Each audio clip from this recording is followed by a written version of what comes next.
नक्सलवाद से जुड़ी हुई। नक्सल मुक्त भारत कार्यक्रम में अमित शाह का बड़ा बयान आया है। नक्सलियों का एक पत्र घूम रहा है, ये कह रहे हैं गृह मंत्री अमित शाह। पत्र में युद्ध विराम की मांग की गई है, नक्सलियों से कोई युद्ध विराम नहीं, ये साफ कर दिया गृह मंत्री अमित शाह ने। उन्होंने ये भी कहा कि सरेंडर करें, युद्ध विराम की जरूरत ही नहीं है, हथियार डाल दें, पुलिस एक भी गोली नहीं चलाएगी। तो गृह मंत्री अमित शाह ने नक्सलवाद से जुड़े एक कार्यक्रम में ये बात कही कि एक पत्र घूम रहा है जिसमें नक्सली युद्ध विराम की मांग कर रहे हैं, लेकिन युद्ध विराम जैसे कोई मसला है ही नहीं, नक्सलियों से कोई युद्ध विराम नहीं। और एक संदेश बहुत साफ दे दिया गृह मंत्री अमित शाह ने कि सरेंडर करें, युद्ध विराम की जरूरत नहीं है, हथियार डाल दें, पुलिस एक भी गोली नहीं चलाएगी। अभी एक भ्रांति फैलाने के लिए पत्र लीक कर दिया गया कि अब तक जो हुआ वो गलती हो गई है, अब सीज फायर कर दिया जाए और हम सरेंडर करना चाहते हैं। कोई सीज फायर नहीं होगा।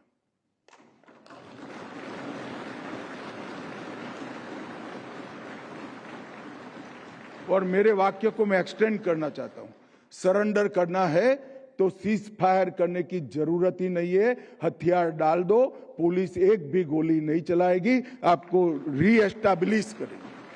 जैसे ही पत्र आया सब लोग कूद पड़े। हमने ऑपरेशन ब्लैक फॉरेस्ट करा है। ये सारी वामपंथी पार्टियां अब तक वामपंथी हिंसा से कन्नी काटती थी सार्वजनिक रूप से, मगर जैसे ही ऑपरेशन ब्लैक फॉरेस्ट हुआ उनकी सारी छद्म सिंपैथी एक्सपोज हो गई। उन्होंने पत्र लिखा, प्रेस नोट दिया कि ऑपरेशन ब्लैक फॉरेस्ट तुरंत बंद कर दिया जाए। वामपंथी राजनीतिक रजिस्टर्ड दलों ने प्रेस नोट दिया, सीपीआई और सीपीआईएम ने दिया है। क्यों भाई, क्यों बचाना है उनको? तो नक्सल समस्या किस हद तक बढ़ी हुई है, लेकिन उससे कैसे निपट रहे हैं और किस अंदाज में छत्तीसगढ़ में निपटा जा रहा है और आगे कैसे निपटा जाएगा, संदेश आज गृह मंत्री अमित शाह ने दे दिया। न्यूज एडिटर रायपुर से अभिषेक शुक्ल हमारे साथ जुड़े हुए हैं। अभिषेक, यानी इस पूरी बातचीत का लबोलबाब हम ये निकालें कि टारगेट अभी भी मार्च 2026 ही है नक्सल समस्या के उन्मूलन से?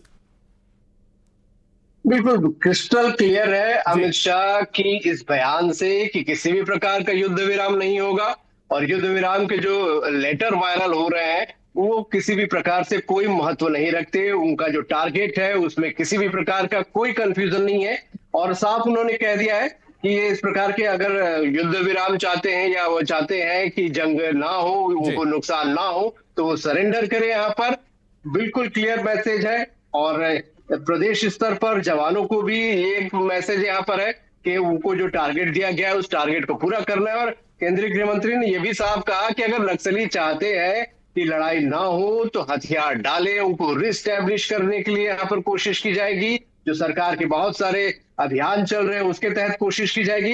लेकिन अगर ये सोचा जा रहा है कि इस प्रकार के लेटर वायरल करके, युद्ध विराम करके किसी भी प्रकार की और स्ट्रेटजी पर वो काम करें या किसी की सिंपैथी गेन करने की कोशिश करें, वामपंथियों पर भी निशाना उन्होंने साधा है कि इस प्रकार की लेटर वायरल करके सिंपैथी गेन करने की कोशिश की जाती है। लेकिन सरकार का बिल्कुल क्रिस्टल क्लियर लक्ष्य है, नक्सली शांति चाहते हैं तो हथियार छोड़े, सरेंडर पॉलिसी में आए, और युद्ध विराम किसी भी कीमत पर नहीं होगा। तो ये बिल्कुल साफ कर दिया है। और मुझे लगता है सबसे बड़ी बात प्रशांत, केंद्रीय गृह मंत्री ने जब इस बात को कहा है तो ये मैसेज एक बहुत दूर तक गया है कि अब इस प्रकार के लेटर वायरल करके जो माइंड गेम खेलने की कोशिश की जाती है उस प्रकार का माइंड गेम ना खेले, सिंपैथी गेन करने की कोशिश नहीं मानी जाएगी, एक भी गोली नहीं चलाएगी पुलिस अगर वो सरेंडर करते हैं। साफ मैसेज है, लेकिन सरेंडर करना पड़ेगा, युद्ध विराम किसी भी कीमत पर नहीं होगा। तो कुल मिलाकर 31 मार्च 2026 का जो टारगेट है वो बिल्कुल क्लियर है, उसमें किसी भी प्रकार का पशुपेश या भ्रम की स्थिति नहीं है। और केंद्रीय गृह मंत्री के इस बयान के बाद मुझे लगता है नक्सलियों तक भी एक क्लियर मैसेज है कि इस प्रकार के लेटर वायरल करके वो किसी भी प्रकार की प्रेशर स्ट्रेटजी नहीं क्रिएट कर सकते। बिल्कुल। चलिए, बहुत शुक्रिया आपका इस विस्तार से जानकारी के लिए, धन्यवाद। और चलिए, इस वक्त की बड़ी खबर, भारत ने टॉस जीत लिया है। भारत और पाकिस्तान के बीच आज महामुकाबला होने जा रहा है और उसका इंतजार सभी को है। भारत ने आज टॉस जीता है। पिछले मुकाबले में तो भारत ने गेंदबाजी का फैसला लिया है, यह बड़ी खबर। भारत ने टॉस जीतकर पहले गेंदबाजी का फैसला लिया है। हालांकि स्वाभाविक है कि कोई रणनीति इसके पीछे जरूर रही होगी। ग्राउंड के फैक्टर कई बार काम करते हैं। अगर टॉस जीतकर पहले गेंदबाजी का फैसला भारत ने लिया है, पाकिस्तान के साथ आज फाइनल मुकाबला होने जा रहा है और इस फाइनल मुकाबले में टॉस हो चुका है। टॉस भारत ने जीता है, लेकिन पहले भारत गेंदबाजी करेगा। गेंदबाजी का फैसला लिया है भारत ने। क्या स्ट्रेटजी है ये मैदान पर हमें दिख सकती है, नजर आ सकती है। पिछले जो मुकाबले इस टूर्नामेंट में खेले हैं, पाकिस्तान को शिकस्त दी है भारत ने और अब ये फाइनल मैच खेला जा रहा है एशिया कप का। इस एशिया कप के फाइनल मुकाबले में एक बार फिर भारत और पाकिस्तान आमने सामने हैं और अब कुछ ही पलों में जो भारतीय खिलाड़ी हैं वो गेंदबाजी के लिए मैदान पर उतरेंगे, फील्डिंग के लिए मैदान पर उतरेंगे, जबकि पाकिस्तान पहले बल्लेबाजी करेगा। भारत ने टॉस जीतकर पहले गेंदबाजी का फैसला लिया है। हालांकि इसके पीछे कई कारण हो सकते हैं। हो सकता है कि शायद आधे मैच के बाद बल्लेबाजों के लिए संभव है कि शायद मैदान ज़्यादा या पिच ज़्यादा सपोर्ट करती हो, या और भी कई रीज़न इसके हो सकते हैं। तो क्या वजह रही वो मैदान पर नजर आएगा। आखिर टॉस जीतकर पहले गेंदबाजी टीम इंडिया ने क्यों ली है, ये ज़रूर मैदान पर ही हमें देखने को मिलेगा। लेकिन बहुत महत्वपूर्ण और अहम मुकाबला है, फाइनल मुकाबला है एशिया कप का और हर हाल में टीम इंडिया जीत के इरादे से मैदान पर उतरेगी। देश भर में भारतीय टीम की जीत के लिए दुआएं भी हो रही हैं।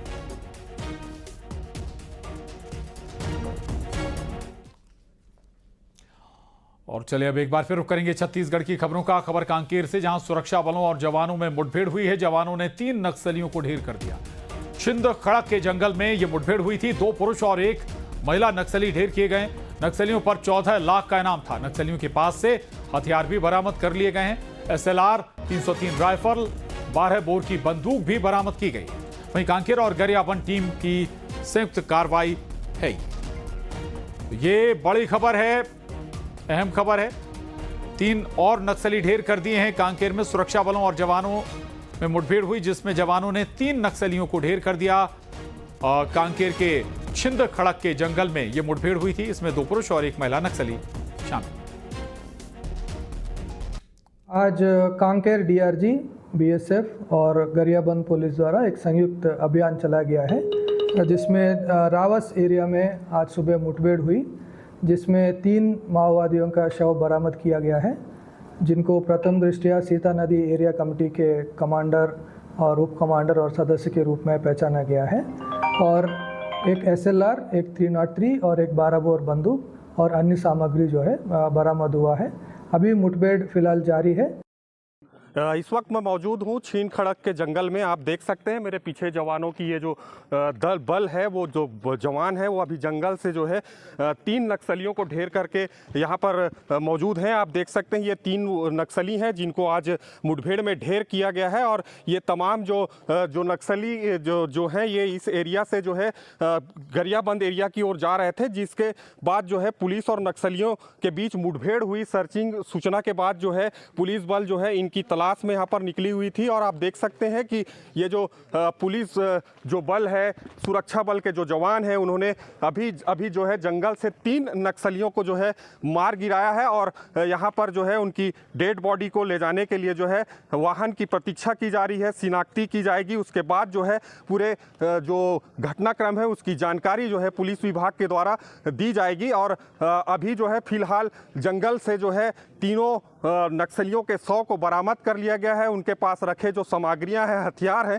उन सब को बरामद करके जो है पुलिस के जो सुरक्षा बल के जो जवान हैं वो जंगल से बाहर निकल चुके हैं। और खबर कोरबा से, कोरबा शहर में एक नक्सली पकड़ा गया है। SIA ने नक्सली रामा को गिरफ्तार किया है। आरोपी के कब्जे से सोने की बिस्कुट और नकदी भी मिली है। रायपुर से नक्सली का कनेक्शन बताया जा रहा है। सूत्रों से मिली जानकारी से पता चला है कि रामा स्थानीय कोयला खदान में मजदूर के रूप में काम करता था। मजदूर संगठनों के जरिए नक्सलियों को फंडिंग में ये मदद भी करता था। NIA कोर्ट में पेश कर न्यायिक हिरासत में भेज दिया गया है रामा को। 4 दिन पहले भी नक्सली दंपति गिरफ्तार हुए हैं। तो चौतरफा नक्सलियों पर मार पड़ रही है। उनके फंडिंग करने वाले, सपोर्ट करने वालों को भी अब गिरफ्त में लिया जा रहा है या कहीं कि शिकंजा कसा जा रहा है। और जो मैदान में नक्सली लगातार ढेर हो रहे हैं। ये बड़ी खबर, अहम खबर कोरबा से, जहां एक नक्सली रामा को पकड़ा गया है। आरोपी के कब्जे से सोने का बिस्कुट और नकदी भी मिली है।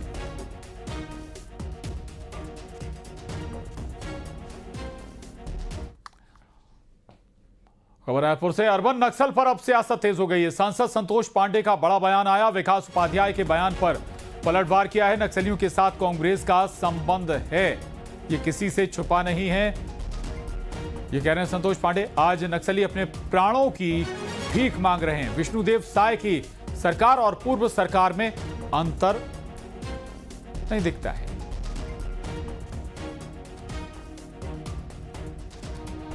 संतोष पांडे कांग्रेस पर हमला। जब कवासी लकमा हॉस्पिटल में एडमिट थे तो उसके गाल को थप्पी देकर के चरणदास जी क्या बोल रहे थे, शायद चरणदास जी ही है, क्या बोले वो नक्सलियों के विषय में, क्यों रे कहाँ ले गया था तो। और उसके बाद भी उन्होंने बहुत कुछ बातें कही। तो नक्सलियों के साथ 5 साल कांग्रेस का कैसा संबंध रहा है, ये छत्तीसगढ़ की जनता से छुपी नहीं है। आज नक्सली अपने प्राणों की भीख मांग रहे हैं, आज वो समय मांग रहे हैं, आज वो पत्र लिख रहे हैं, आज वो समर्पण के लिए तैयार है। क्या आपको अंतर नहीं दिखता? विष्णुदेव साय की सरकार में और जो पूर्ववर्ती सरकार थी उसमें स्पष्ट है। आज मैदान छोड़कर भाग चुके हैं और जो बचे हैं वो यदि अपनी गतिविधियों से बाज नहीं आए तो उनके साथ वही अंजाम होगा जो माननीय अमित शाह जी ने और माननीय शाह जी ने जो किया है।